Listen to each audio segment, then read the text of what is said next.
welcome back, you guys.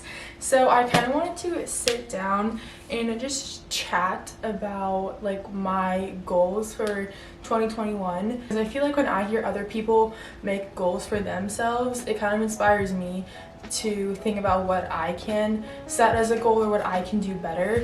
So I got this planner and I've never used a planner before, so this is like something that I'm trying to just implement more to be more organized, make lists of things, and be more productive overall.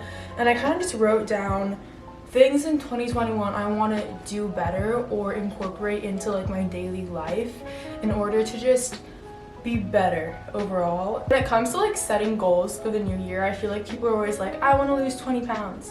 Okay, well, like that's great, but why? Like, is it just to look better? Like, and most people don't even follow through with that. They don't have any structure on like how to do that or anything. So I feel like sitting down, like making a list of things that you actually can accomplish is a lot more beneficial than just saying like you're gonna start going to the gym in the new year. So let's jump right into the list. So first thing I wrote down is to do more cardio, even if it's not for weight loss. I feel like people always just think as cardio as like a weight loss tool, and while yes, that's true, just do it because it's better for your heart, because your heart is still a muscle and your heart still needs to be exercised.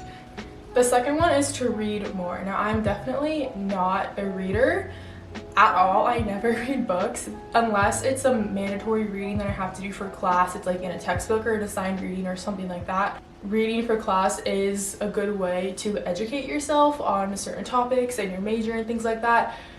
Classes don't always teach you everything. They don't teach you everything that you need to know, especially for your field that you're trying to go into. The third one that I wrote down is to eat like intentionally, if that makes sense. A lot of people think of food as like a social thing, or they just eat because they're hungry, but I kind of want to start eating with a purpose, like being more structured with my eating and eating to fuel my training rather than just like eating because like I'm hungry. So I recently started tracking my macros a few weeks ago, just to kind of like cut a little bit, just so I have more like definition.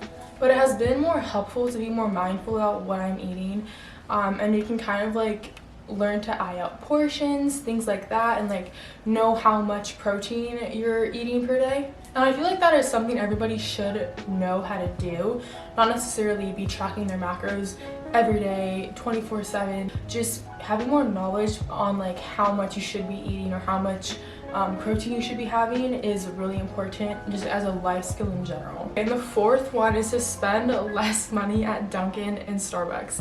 I would literally go get coffee almost every single day, and that's not because I can't make coffee at home or get an espresso machine. I just would do it because I liked the experience. I liked getting in my car, I liked driving, listening to music, and then going and getting it.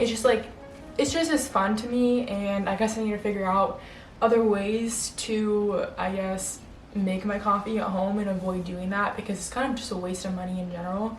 The fifth one is to get sponsored by a supplement company. Now, when I say that, it's not like any company that wants me. Sure, let's do it, I'll take it. But there's one company specifically in mind that I have spoken to. I don't want to say which company it is yet, because I don't want to announce it before anything's like official.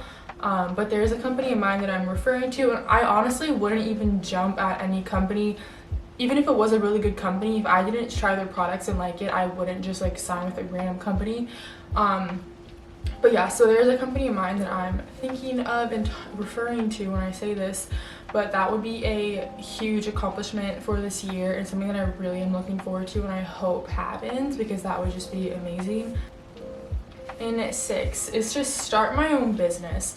Now, once again, I'm not gonna like clarify exactly what I'm referring to when I say this, but it has been something that I've wanted to do for over a year now, and knowing that I have wanted to do it still since when it first became like an idea of mine, I do want to follow through with it, because if it is something that I keep thinking about for over a year, I know that it's something that like I truly want to do. And I'm not going to say exactly what this is either. It's not even close to like really happening yet. I started like researching some stuff, and that is about as far as it goes.